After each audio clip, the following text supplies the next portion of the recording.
លោកធម្មណាតប្រធានក្រុមប្រឹក្សាស្រុកនិងលោកហែមស៊ីណាអភិបាលនៃគណៈអភិបាលស្រុករំដួលបានអញ្ជើញជាគណៈអធិបតីក្នុងពិធីប្រារព្ធខួបទិវាជាតិនៃការចងចាំស្ថិតនៅមណ្ឌលតម្កល់អតិថិវត្តកំពង់អំពិលភូមិកំពង់អំពិលឃុំកំពង់អំពិលស្រុករំដួលខេត្តស្វាយរៀង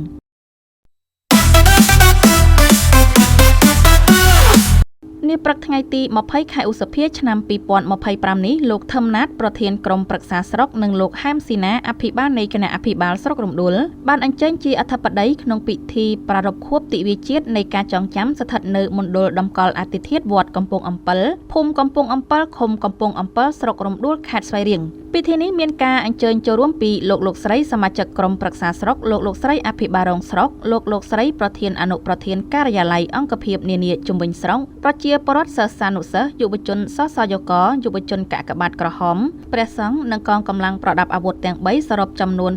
582អង្គអ្នកលោកហែមស៊ីណាអភិបាលស្រុកបានអាននៅសារលិខិតសម្ដេចមហាបវរធិបតីហ៊ុនម៉ាណែតនាយករដ្ឋមន្ត្រីនៃព្រះរាជាណាចក្រកម្ពុជាដោយខ្លឹមសារសំខាន់ៗដើម្បីរំលឹកនៅប្រវត្តិសាស្ត្រជូរចត់របស់ប្រជាជនកម្ពុជាក្រោមរបបកម្ពុជាប្រជាធិបតេយ្យថ្ងៃទី20ខែឧសភានេះជាទិវាជាតិនៃការចងចាំនិងជាទិវាបុណ្យជាតិផ្លូវការដែលត្រូវបានកំណត់ដោយរាជរដ្ឋាភិបាលកម្ពុជាសម្រាប់ជាការរំលឹកដល់ជនរងគ្រោះនិងការឈឺចាប់ពីឧក្រិដ្ឋកម្មដែលកើតមានក្នុងរបបកម្ពុជាប្រជាធិបតេយ្យចន្លោះពីថ្ងៃទី17ខែមេសាឆ្នាំ1975ដល់ថ្ងៃទី6ខែមករាឆ្នាំ1979ទិវាជាតិនៃការចងចាំ20ឧសភាបង្កើតឡើងក្នុងគោលបំណងលើកដំកើងការគោរពវិញ្ញាណក្ខន្ធនិងការធ្វើបុណ្យឧទ្ទិសដល់ជនរងគ្រោះដែលបានស្លាប់ក្នុងរបបកម្ពុជាប្រជាធិបតេយ្យលើកដំកើងការរំលឹកដល់ជនរងគ្រោះការស្ដារកិត្តិយសនិងសេចក្តីថ្លៃថ្នូររបស់ជនរងគ្រោះទោះជានៅរស់រានមានជីវិតឬបានបាត់បង់ជីវិតក៏ដោយ